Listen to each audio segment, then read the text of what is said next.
Shalom semuanya, selamat pagi. Selamat datang di SAF House of Restoration. Mari kita sekali lagi yuk kembali untuk menghampiri tata Allah Bapa. Bagaimana saudara seminggu ke belakang kemarin? Sudahkah menjadi rupa surgawi dalam hidup kalian, dalam setiap aktivitas kalian? Saya David harap sih kita semua mau berusaha untuk bertumbuh selalu ya guys ya. Mungkin ada yang tidak bisa mengampuni, atau mungkin tidak bisa mengasihi, atau mungkin kalian masih terikat dalam dosa yang mungkin David tidak ketahui. Tapi yuk mari kita selalu mengandalkan Tuhan yuk. Bukan dengan kekuatan kita, bukan dengan apa yang mungkin logika kita, tapi kita mau benar-benar serahkan setiap hidup kita, setiap apa yang kita perbuat diserahkan kepada Tuhan. Dan David percaya melalui kehidupan kalian juga, kalian akan selalu mengandalkan Tuhan dalam setiap pekerjaan kalian, kehidupan kalian yang mungkin kalau kita pikir pakai logika kita akan terasa berat. Tapi dengan bantuan Tuhan tidak ada yang mustahil. Amin. Oke, mari kita mengandalkan Yesus Lord. Thank you Jesus God. Oh, we come to worship God. Hanya Engkau Yesus Tuhan.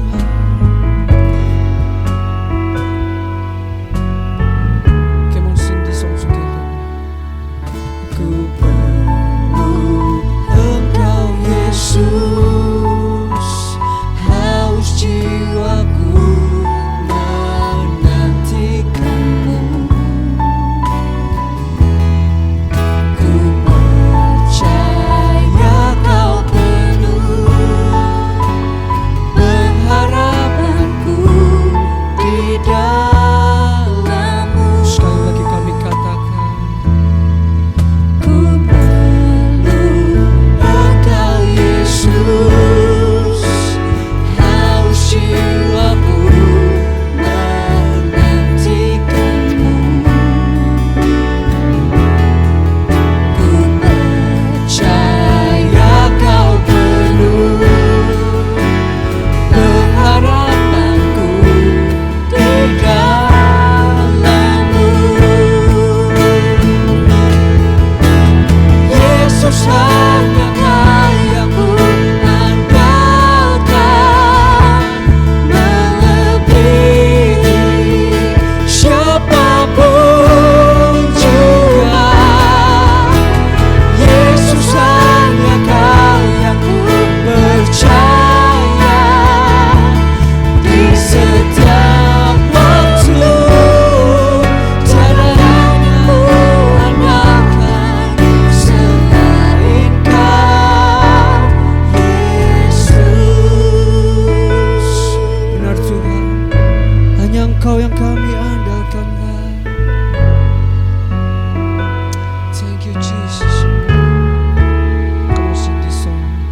Ku perlu Engkau Yesus, haus jiwaku menantikanmu.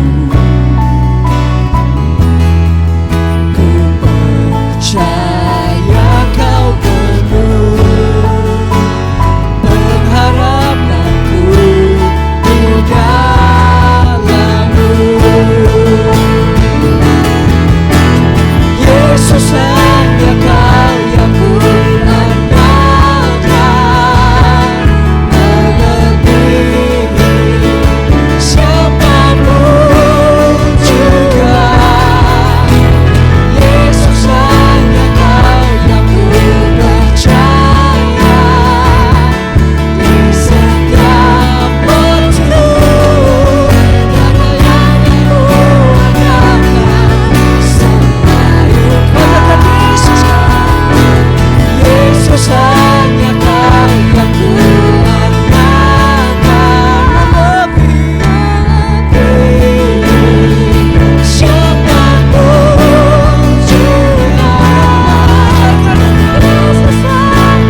segala musim hidup kami, Engkau Allah tetap sama. Di dalam segala keadaan Engkau Allah tetap sama. Itu sebabnya ya Tuhan, kami perlu Engkau ya Tuhan. Terima kasih Tuhan, Engkau berbicara kepada kami melalui firman-Mu. Engkau yang mengerti hari-hari yang akan terjadi di masa yang akan datang. Kami mau bergantung kepadamu. Kami mau bergantung kepada firman-Mu yang akan membawa kami menerangi jalan-jalan kami ya Tuhan. Dan pada akhirnya ya Tuhan, kami akan diubahkan semakin serupa dengan Kristus. Terima kasih ya Tuhan. Kami mengucap syukur dan berbicaralah kepada kami melalui firman-Mu. Haleluya. Amin. Amin. Puji Tuhan saudara-saudara. Silakan saudara-saudara duduk kembali. Shalom saya ucapkan kepada saudara-saudara semuanya.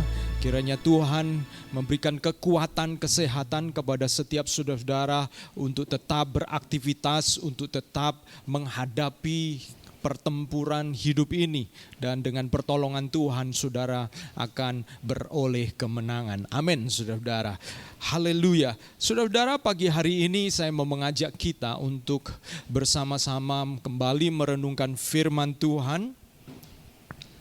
Dan firman Tuhan kita pada bulan ini adalah mengejar keserupaan dengan Kristus. Itu adalah tema 1 bulan ini saudara-saudara. Dan di dalam mengejar keserupaan dengan Kristus, kita kalau minggu yang lalu kita belajar pengosongan diri adalah pengorbanan, bagian kita untuk belajar berkorban. Dan minggu ini, pagi ini saya akan menyampaikan firman Tuhan tentang merendahkan hati. Keserupaan dengan Kristus itu tidak mungkin tanpa kerendahan hati. Apa arti kerendahan hati? Arti rendah hati kalau di dalam Webster Dictionary artinya freedom from pride or arrogance, the quality or state of being humble, bebas dari kesombongan atau arogan, suatu kualitas atau keberadaan rendah hati. Dari arti ini saudara-saudara, maka kita melihat kata freedom, bebas dari pride dan arrogance. Kalau kita membaca arti ini, definisi kerendahan hati di dalam Alkitab apakah sama seperti Webster di dalam dictionary? Saya meyakini sesuai dengan kebenaran firman Tuhan bahwa kerendahan hati di dalam Alkitab itu melampaui kerendahan hati yang ada di dalam definisi Webster tersebut. Kerendahan hati bagi orang percaya, bagi orang Kristen adalah critical godliness. Satu kesalehan yang mendasar, kesalehan yang sangat-sangat mendasar. Di mana kesalehan itu mendasari sifat-sifat baik yang lain. Ketika kerendahan hati sebagai critical godliness, maka ketika kerendahan hati tidak ada, sekalipun ada sifat-sifat baik yang lain, misalnya jujur, kemudian sabar. Walaupun saudara-saudara sebenarnya kalau orang rendah hati pasti sabar. Tetapi saudara-saudara, ketika orang jujur tetapi dia tidak rendah hati, maka kejujurannya itu bisa kemudian berakibat atau merusak sifat-sifat karakter baik yang lain. Jadi kerendahan hati adalah langkah awal. Karena apa saudara-saudara? Sebelum saudara dan saya bisa benar-benar mengasihi Tuhan, mengasihi sesama, maka kita perlu sampai pada titik kesadaran bahwa kita adalah manusia yang berdosa. Dan titik awal itu adalah titik kerendahan hati saudara-saudara. Di tengah-tengah budaya selebriti dan kepopuleran yang seperti sekarang, kita harus berhati-hati saudara-saudara. Supaya kita tidak kehilangan kesalehan yang mendasar sebagai orang Kristen karena budaya selebriti dan populer, di mana kadang-kadang orang-orang Kristen atau pemimpin-pemimpin Kristen menjadi begitu populer seperti selebriti. Banyak dimintain foto bareng, dan kalau saudara melakukan pelayanan atau pergi kemana, banyak orang yang mengikuti, follower Instagramnya banyak. Saudara seperti dia selalu ada di atas panggung, on the spot, selalu mendapatkan sorotan kamera, selalu mendapatkan sorotan perhatian, dan tanpa kita sadari, saudaraku, maka kadang-kadang di dalam kekristenan, kerendahan hati itu makin lama makin terasa sebuah kesalehan yang tidak diperlukan, terkesan seperti itu. Tetapi saudara-saudara, kita belajar bersama pagi hari ini bahwa kerendahan hati yang alkitabiah itu adalah kerendahan hati yang berdasarkan sifat Allah sendiri. Begitu kita kehilangan kerendahan hati, maka semua sifat yang lain adalah sifat-sifat yang sebenarnya kemudian akan melenceng dari keteladanan atau menjadi seperti Kristus itu sendiri. Saya mau baca Filipi pasal 2 ayat 1-5 sebagai bagian perenungan firman Tuhan pagi hari ini. Saya mau bacakan dalam bahasa Indonesia sehari-hari. Apakah benar bahwa orang Kristen saling menghibur? Apakah kasih saudara cukup besar untuk menolong saya? Apakah persaudaraan kita di dalam Tuhan dan roh yang sama kita miliki mempunyai arti bagi saudara? Apakah saudara berhati lembut dan menaruh belas kasihan? Jika demikian halnya, senangkanlah hati saya dengan saling mengasihi dan hidup rukun serta bekerja sama dengan satu hati, satu pikiran dan satu tujuan. Jangan mementingkan diri sendiri, jangan hidup sekadar untuk memberi kesan baik kepada orang lain. Hendaklah rendah hati dengan menganggap orang lain lebih baik daripada saudara sendiri. Jangan hanya memikirkan kepentingan diri sendiri, tetapi perhatikanlah juga kepentingan orang lain. Hendaklah saudara bersikap seperti Yesus Kristus. Saudaraku, ayat ini memberitahukan tentang apa yang menjadi tekanan dari Rasul Paulus, bahwa hubungan di antara kita orang percaya, hubungan di antara kita harus didasarkan kepada Kristus sebagai model kita. Hendaklah kamu bersikap seperti Yesus Kristus. King James mengatakan, let this mind, biarlah pikiran ini ada. Biarlah pikiran ini kita miliki, pikiran yang juga ada di dalam Kristus. Saudaraku, Kristus menjadi model buat kita untuk kita memiliki kerendahan hati. Nah, pertanyaannya saudaraku, kerendahan hati itu bukan hanya di dalam kekristenan saja.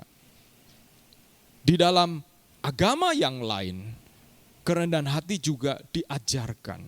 Apa yang membedakan kerendahan hati kita? Kerendahan hati kita itu diawali dari kesadaran akan kemuliaan Allah. Jadi yang pertama, kesadaran akan kemuliaan Allah adalah awal dari kerendahan hati.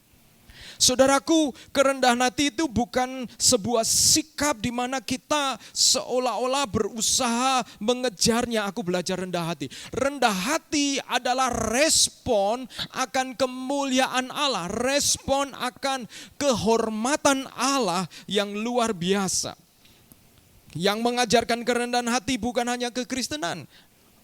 Aliran agama yang lain juga mengajarkannya. Apa bedanya dengan kekristenan? Kekristenan dimulai kerendahan hatinya ketika kita diperhadapkan kepada satu kesadaran kemuliaan Allah yang luar biasa. Saudaraku, ada orang yang menggambarkan Yesus seolah-olah berada di bawah Allah Bapa. Ini gambaran yang tidak tepat, saudaraku. Karena di dalam Filipi tidak katakan bahwa yang tidak mengambil atau tidak memakai, mempertahankan kesetaraan dengan Allah. Kesetaraan dengan Allah Bapa. Yesus setara dengan Allah Bapa, saudaraku. Yesus setara dengan Allah Bapa.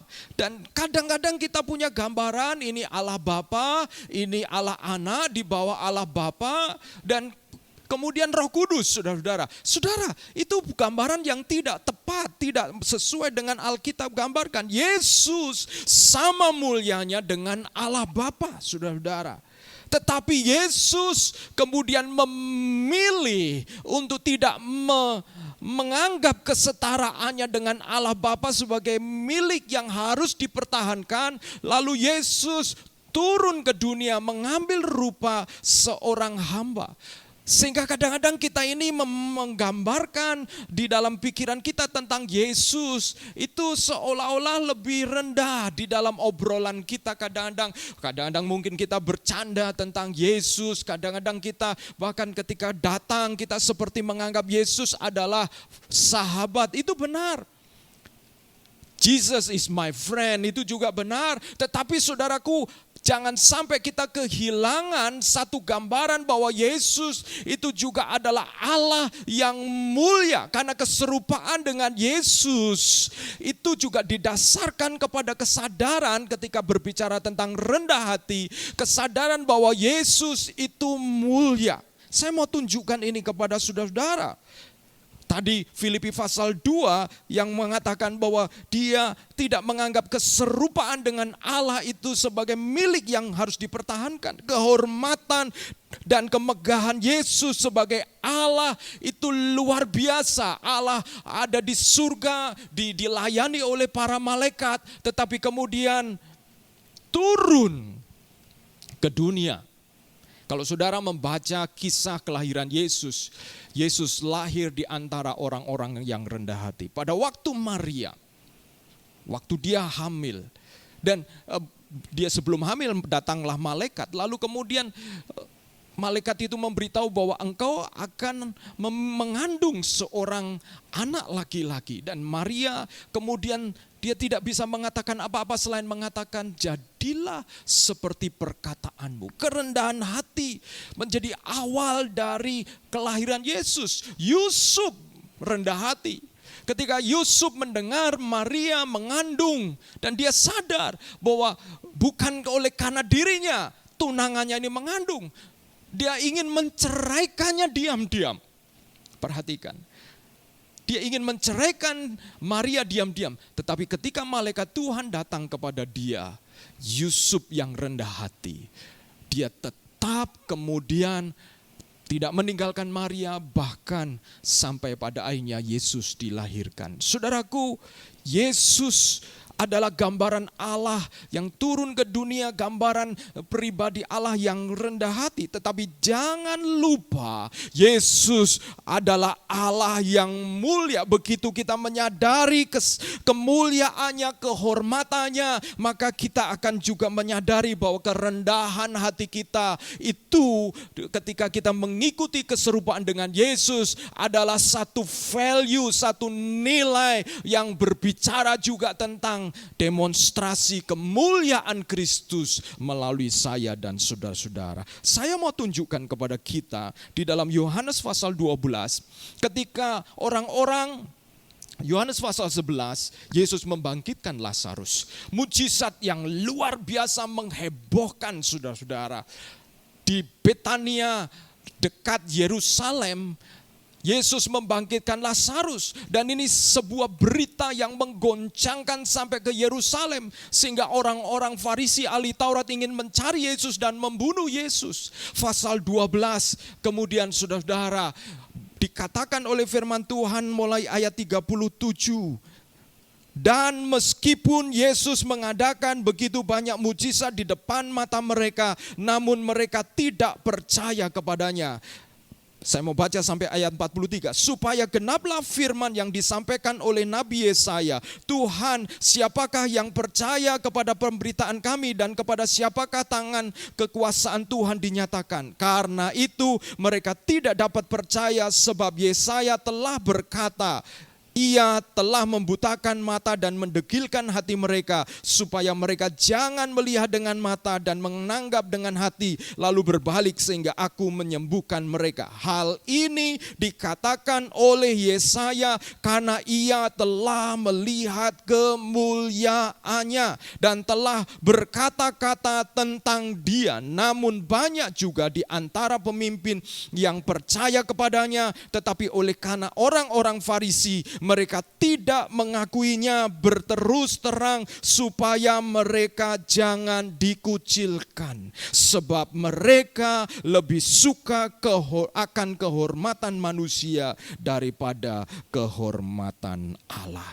Saudaraku, perhatikan bahwa Yohanes kemudian mencatat ada banyak orang yang sudah melihat mujizat Yesus dan di dalam hati kecil mereka menyadari bahwa Yesus ini adalah pribadi yang extraordinary, luar biasa. Dan bukan hanya itu saja, bahkan kemudian ada dorongan untuk menyimpulkan bahwa Yesus ini Mesias, saudara-saudara. Tetapi firman Tuhan mencatat bahwa banyak juga di antara mereka yang percaya, tetapi karena takut dikucilkan oleh orang Farisi, maka mereka tidak mengakuinya berterus terang percaya kepada Yesus. Dan gambarkan, disimpulkan sebab mereka lebih suka akan kehormatan manusia daripada kehormatan Allah. Mereka lebih suka kehormatan manusia daripada kehormatan Allah. Kerendahan hati yang sejati itu menyukai kehormatan Allah. Saudara-saudara, banyak orang jujur, banyak orang rajin, karena sebenarnya mereka menyukai kehormatan manusia. Tapi begitu tidak mendapatkan kehormatan dari manusia, mereka marah, mereka kecewa. Tetapi saudara-saudaraku, ada banyak juga hal-hal yang baik oleh karena ada motivasi-motivasi untuk mendapatkan kehormatan manusia. Itu sebabnya bahkan bisa jadi kita merendahkan hati karena kita ingin mendapatkan kehormatan manusia. Dan kerendahan hati yang sejati itu hanya lahir ketika saudara dan saya menyadari kehormatan Allah yang luar biasa. Kehormatan Yesus, dikatakan oleh firman Tuhan bahwa Yesaya telah melihat Dia. Itu sebabnya Yesaya bisa mengatakan bahwa ada orang-orang yang menolak di dalam hatinya untuk percaya kepada Dia, percaya kepada Allah, karena hati mereka degil, hati mereka tidak menyadari kehormatan Allah, kehormatan yang luar biasa. Dan Yohanes kemudian menyimpulkan bahwa Allah pribadi yang dilihat oleh Yesaya di dalam Yesaya pasal 6 itu adalah Yesus sendiri. Yohanes menyimpulkan bahwa yang dilihat oleh Yesaya adalah anak Allah, Yesus, duduk di atas tahta. Kerendahan hati dimulai ketika kita mengakui dan mempercayai bahwa Yesus Kristus adalah Allah yang mulia. Dia berkuasa, Dia terhormat, saudara-saudara. Bayangkan sekarang kalau kita tempatkan Yesus di dalam gambaran yang Yesaya miliki. Dalam Yesaya pasal 6 ayat 1-4 dikatakan, dan dalam tahun matinya Raja Uzia, aku melihat Tuhan duduk di atas tahta yang tinggi dan menjulang, dan ujung jubahnya memenuhi bait suci. Para serafim berdiri di sebelah atasnya, masing-masing mempunyai 6 sayap. 2 sayap dipakai untuk menutupi muka mereka, 2 sayap dipakai untuk menutupi kaki mereka, dan 2 sayap dipakai untuk melayang-layang. Dan mereka berseru seorang kepada seorang, katanya, Kudus, Kudus, Kudus, kuduslah Tuhan semesta alam. Seluruh bumi penuh kemuliaannya. Maka bergoyanglah alas ambang pintu disebabkan suara orang yang berseru, dan rumah itu pun penuh dengan asap. Yesaya sebagai nabi yang resmi, nabi yang melayani di bait Allah, dia di rumah Tuhan, dia mendapati gambaran ini. Dan menurut Yohanes, apa yang dilihat oleh Yesaya itu adalah Yesus sendiri, saudaraku, yang duduk di atas tahta, yang jubahnya sampai memenuhi bait suci. Jubah berbicara tentang kuasa, kedaulatannya luar biasa. Sampai-sampai malaikat makhluk yang mulia itu, dia tidak sanggup memandang Yesus karena kemuliaannya. Dan mereka dengan 6 sayapnya, 2 sayap menutup muka, 2 sayap menutup kaki, saudara-saudara, yang menunjukkan penghormatan luar biasa. Dan mengatakan kudus, kudus, kudus. Ketika saudara-saudara membayangkan nama Yesus, menyebut nama Yesus, apa gambaran saudara-saudara? Banyak kali gambaran kita adalah Yesus dari Nazaret, Yesus yang menyembuhkan orang buta, Yesus yang berjalan, Yesus yang disalib. Pagi hari ini saya memberitahu satu gambaran lagi. Yesus adalah Allah yang duduk di atas tahta.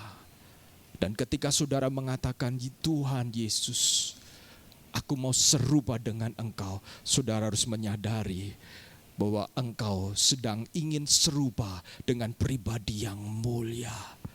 Dan kalau saudara ingin serupa dengan pribadi yang mulia, saudara akan menyadari bahwa kita ini jauh sekali.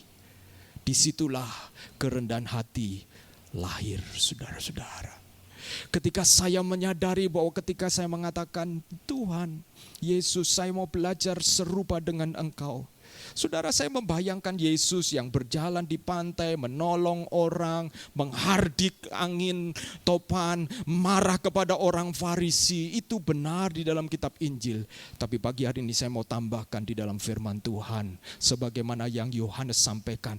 Yesaya melihat Yesus yang duduk di atas tahta yang mulia, sampai-sampai para malaikat menutup mukanya dan kaki mereka dengan sayapnya, karena begitu mulia dan bait Allah itu bergoncang. Saudaraku, tidakkah kita menyadari bahwa Yesus juga pribadi Allah yang tinggi, yang mulia, dan kesadaran akan kemuliaannya membawa kita, membawa saya sadar bahwa saya jauh dari sempurna.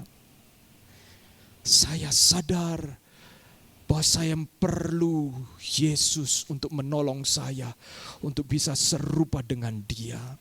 Sekalipun saya belajar teologi, saudara, saya sudah selesai S1, saya sekolah lagi S2, dan saya didorong-dorong untuk ambil S3. Saudara-saudara, saya banyak membaca buku, tetapi saudara, saya menyadari, saudaraku, bahwa tanpa kerendahan hati, semua knowledge yang saya punya itu nothing. Saya sedih, saudaraku, ketika di dunia maya para orang Kristen saling membuli satu dengan yang lain. Membuli satu dengan yang lain. Kalau saudara merasa benar, itu tidak berarti saudara punya hak untuk membuli yang salah sekalipun. Karena kerendahan hati adalah critical godliness. Kerendahan hati adalah satu kesalehan yang mendasar. Sekalipun kita merasa benar, tapi begitu kita kehilangan kerendahan hati, maka kebenaran yang kita miliki itu akan menjadi kebenaran yang nothing. Kenapa? Karena kita kehilangan nature, sifat dasar dari Allah.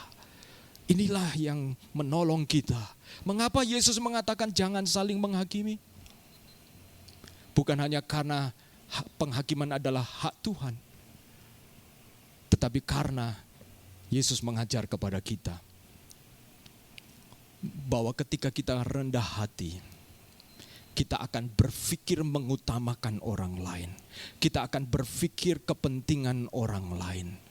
Dan kita punya mercy, punya kasih karunia untuk meyakini bahwa kejahatan bisa dikalahkan dengan kebaikan. Saudaraku, wow, kerendahan hati luar biasa. Dan pagi hari ini saya mau ambil waktu sejenak untuk kita masuk dan berada di dalam hadirat Allah seperti Yesaya yang menghadap hadirat Yesus yang kudus. You are holy, holy, holy. Saudara-saudara, mari kita akan membayangkan ada di hadapan tahta Allah seperti Yesaya. Karena ketika kita menyadari betapa Yesus Allah yang mulia itu, maka kerendahan hati akan lahir. Karena kita menyadari seperti Yesaya menyadari bahwa aku adalah manusia yang najis bibir. Kita menyadari keberadaan kita. Kita menyadari siapa diri kita sesungguhnya. Karena ketika kita memandang Dia yang kudus, maka kita sadar bahwa kita bukan siapa-siapa. Haleluya. Oh,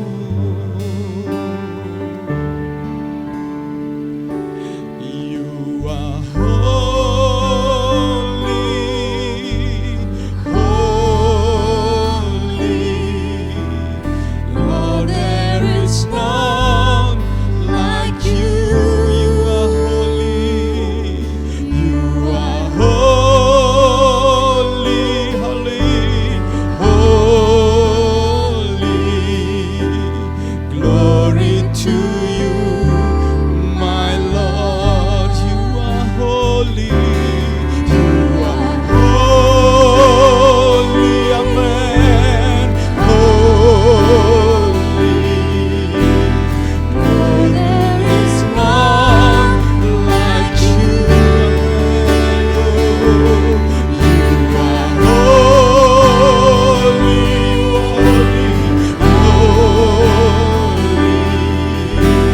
Glory to you, our Lord. I sing your praises. I sing your praises forever. Amen. Deeper in love with you. Here in your court where I'm close to your throne, I'm forever belong. I sing your praises. I sing your praises forever. Deeper in love with you. Here in your courts where I close to your throne, I'm forever belong. Holy, holy, holy, holy. Di sini Tuhan kami menyadari Engkau yang kudus Tuhan. Dan ketika kami menyadari Engkau yang kudus, kami menyadari bahwa kami kotor. Kami menyadari bahwa kami bukan siapa-siapa Tuhan tanpa Engkau. Kami bersyukur untuk itu Tuhan. Kami bersyukur buat kemuliaan. You are holy, holy. Lord, there is none like you. You are holy, holy. Glory to you, my Lord.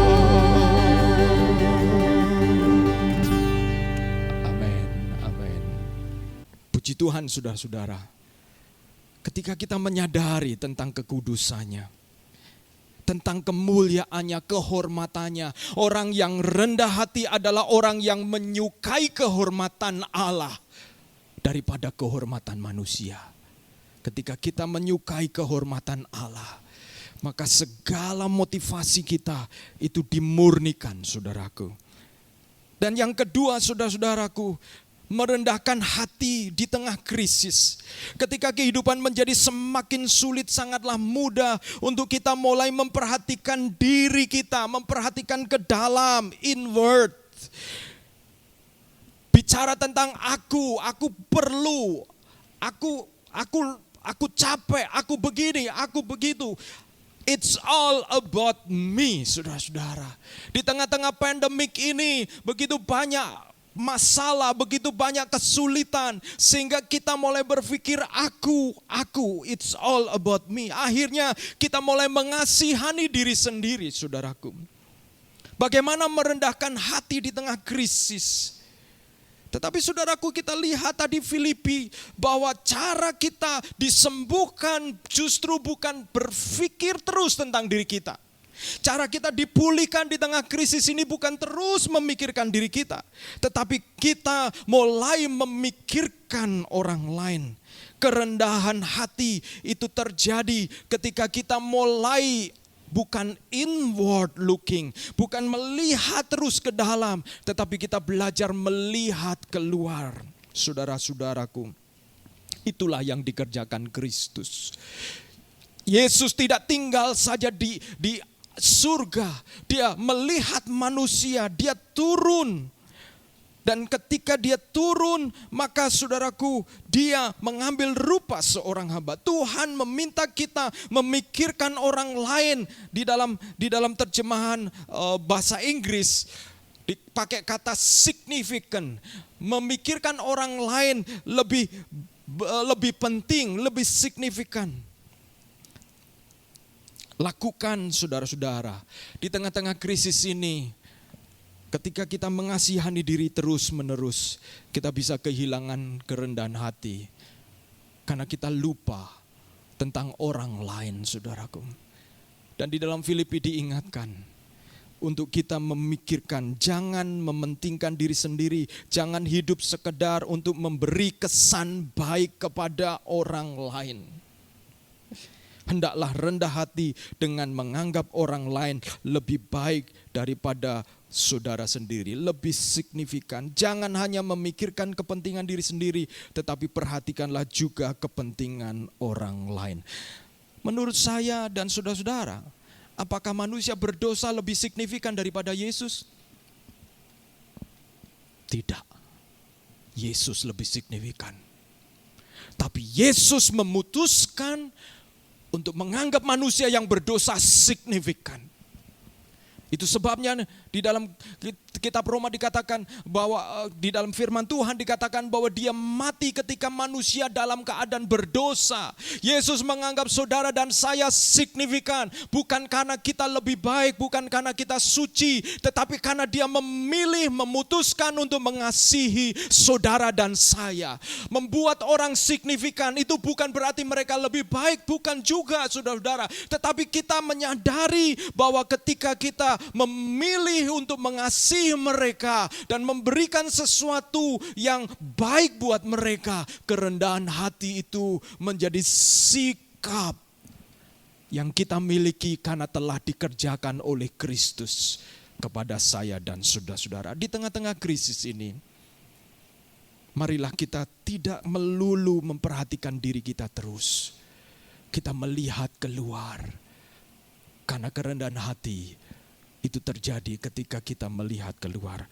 Dan yang terakhir, merendahkan hati di tengah sukses. Formula sukses yang populer itu adalah bisnis dikalikan percaya diri plus hasrat untuk menang plus dorongan untuk bersaing, itu menghasilkan kekayaan dan kekuasaan, dan itulah arti sukses yang populer. Tapi apakah saudara-saudara sebagai pebisnis melihat rumus ini Tanpa sadar rumus ini juga kadang-kadang disampaikan di dalam motivasi-motivasi. Asal kau percaya diri, kau punya fighting spirit, dan kemudian itu semua menghasilkan kekayaan dan kekuasaan, dan itu sukses yang dimaksudkan oleh dunia. Tetapi saudara-saudara ingat, Daud yang mulai dengan rendah hati diangkat Tuhan, dan dia jatuh pada waktu dia sukses, saudara-saudara. Dia tertarik kepada Batsheba ketika dia sukses. Bahkan ketika Uria suami Batsheba mati, dia cepat-cepat mengambil Batsheba untuk menjadi istri. Kenapa? Karena Batsheba sudah mengandung anak dari hubungan gelapnya. Dia ingin langsung menutupi, tapi mata Tuhan tidak bisa ditutupi. Sehingga Tuhan mengirim Nabi Nathan. Saudaraku, berbicara tentang sukses. Kalau saudara berbisnis, saudara harus mengingat bahwa bisnis saudara ini membuat orang lain juga diangkat. Membuat orang lain diberkati. Dan ketika saudara memakai value ini di dalam bisnis saudara, saudara akan tetap menjaga hati kita tetap rendah hati, saudara-saudara. Dan saya mau akhiri pagi hari ini. Mari kita membuat definisi kerendahan hati di dalam firman Tuhan sesuai dengan kebutuhan kita. Saya memberikan beberapa contoh. Merendahkan hati berarti memakai diri kita, pengaruh kita untuk mengangkat orang lain, memberkati mereka, membesarkan hati mereka, menyelamatkan mereka, dan menghormati mereka.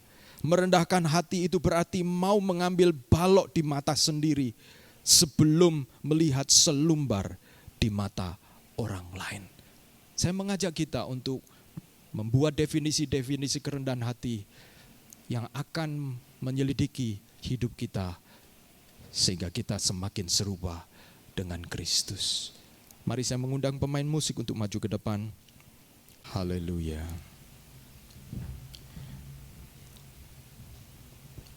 Di tengah-tengah pandemik ini ada orang-orang yang bergumul karena pekerjaan, karena aktivitas, bahkan karena kehilangan orang yang dikasihi. Ketika saya mendengar ada orang-orang yang pernah saya jumpai, ternyata dipanggil Tuhan dalam keadaan sakit oleh karena COVID-19. Ketika saya sebelumnya hanya melihat di TV, itu seperti kesan ya mereka sakit, tapi saya tidak mengenal mereka secara pribadi. Tetapi ketika saya mengenal orang-orang yang saya kenal, saya pernah berjumpa, saya pernah selfie bareng dengan mereka setelah selesai pelayanan, dan saya dapat kabar ternyata dia meninggal dunia. Saya merenung, saudaraku. Ternyata COVID-19 ini merenggut banyak hal, pekerjaan, orang-orang yang dikasihi. Mari kita datang kepada Tuhan merendahkan hati, menyadari kemuliaan Tuhan, kehormatan Tuhan, sehingga kita bisa melihat jalan terang di depan. Penyerahan adalah bagian dari kerendahan hati. Mari kita datang kepada Tuhan, menyerahkan diri kepada Tuhan. Saya mengajak kita nyanyi pujian ini. Tuhan, inilah hidupku, ku serahkan padamu. Segala cita-citaku, masa depanku menjadi milik-Mu. Saudaraku, mari kita berserah kepada Tuhan. Kita merendahkan hati kita di hadapan Tuhan. Haleluya. Dan jadikan itu sebagai sifat, sikap kita di dalam menghadapi kesulitan ini. Kerendahan hati di tengah-tengah krisis. Kita tetap belajar berdoa, mendoakan orang lain, mengingat orang lain. Dan ketika kita di dalam keadaan sukses, kita mengingat bahwa kita terus belajar mengandalkan Tuhan. Dan keberhasilan kita bukan semakin menguasai orang, tetapi mengangkat orang, memberkati orang, dan mengubahkan orang. Haleluya.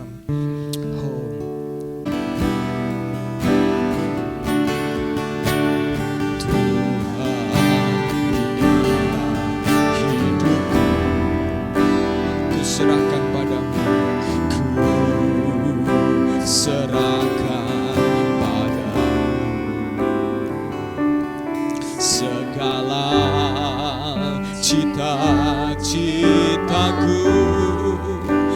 masa depanku menjadi milikmu. Jadikan kami terang-Mu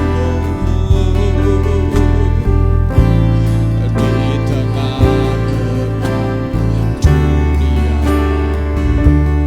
membawa bangsa-bangsa kepadamu. Tuhan, ini kerinduanku bagimu Tuhan, bagimu Tuhan, seluruh hidupku. Pakailah Tuhan bagi kemuliaan-Mu. Genapi seluruh rencana-Mu sampai bumi penuh kemuliaan-Mu. Bagimu Tuhan, bagimu Tuhan, seluruh hidupku.